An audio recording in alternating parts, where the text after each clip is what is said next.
Ashok for the kind introductions, and it's really a privilege to be here in this August gathering and tell about what you did in last 2-3 years working on this project. And obviously my presentation since hardly 10 to 15 minutes. I thought I'd talk about our India Grid project, and where there are two parties involved, from Indian side and from Europe side.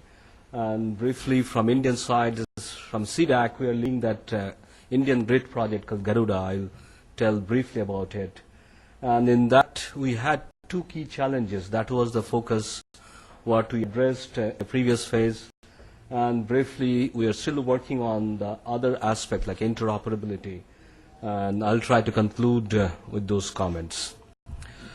EU India funded this project, the first phase, EU India Grid, and started in October 2006. We had a kickoff meeting in ICTP Trieste on that October itself in 2006 to start that project.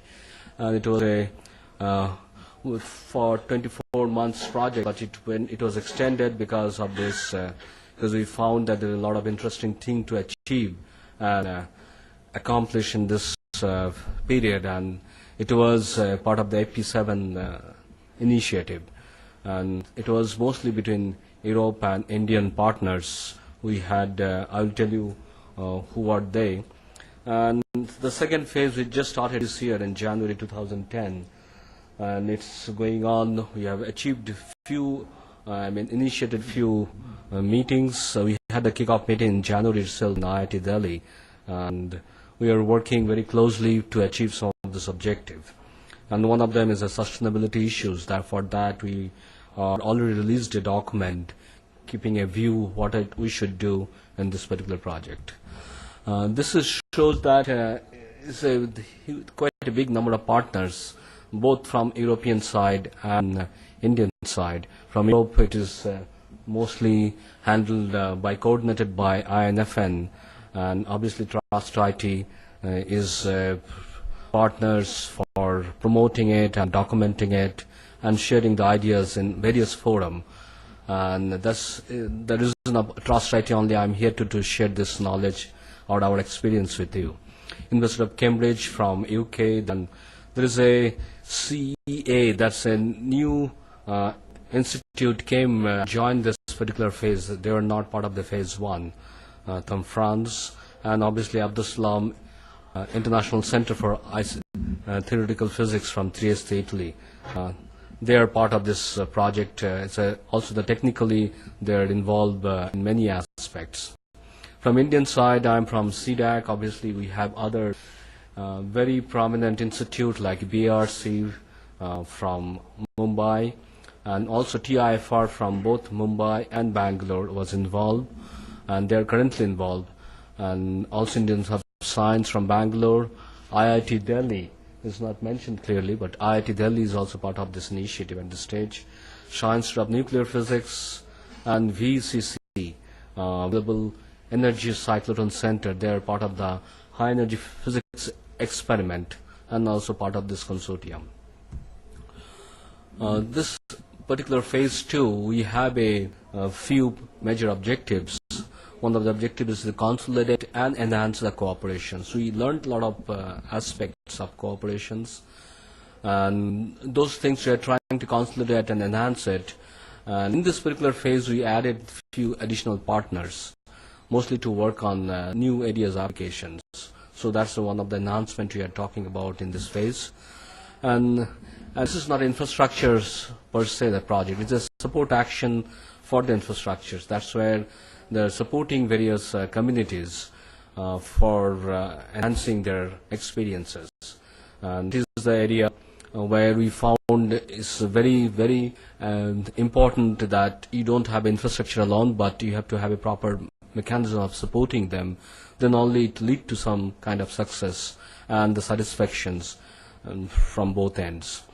And ensure a sustainability approach, because from EU side and from Indian side, they want to see that something what you do is sustainable in long term, whether this is funded or not funded. That kind of interest we have to generate so that there's a there's a lot of scope of continuing those momentum as we go along.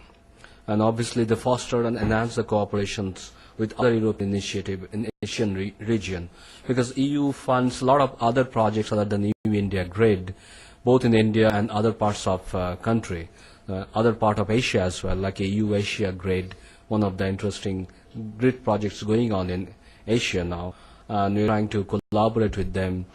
And similarly, we have other projects in Europe also. So those are the relationships we are trying to enhance and see how to collaborate with them and enhance and make it much more interesting. What we found that cooperations among Indian main participations, that becomes one of the critical factor to sustain it for a long time.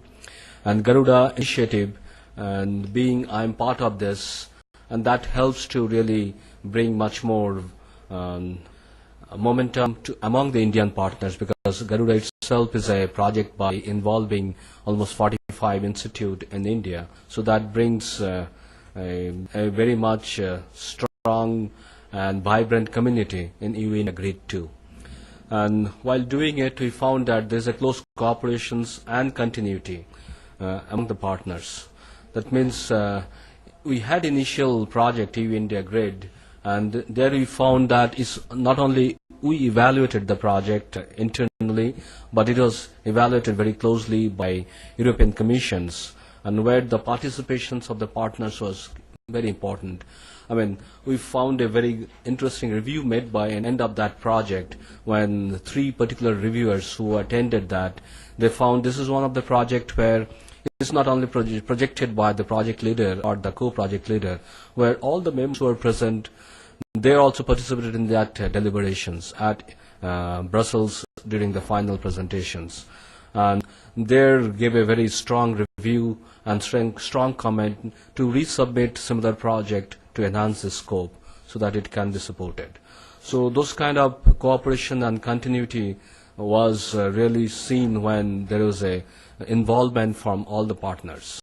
And obviously it was shared with directions where both from Europe side and Indian side there was a shared visions in the area we were working.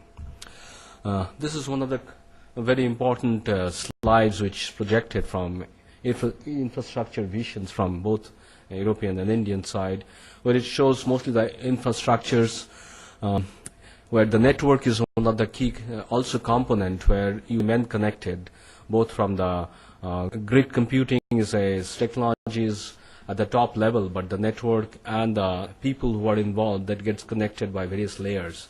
So this is get translated using the technologies, both the continents.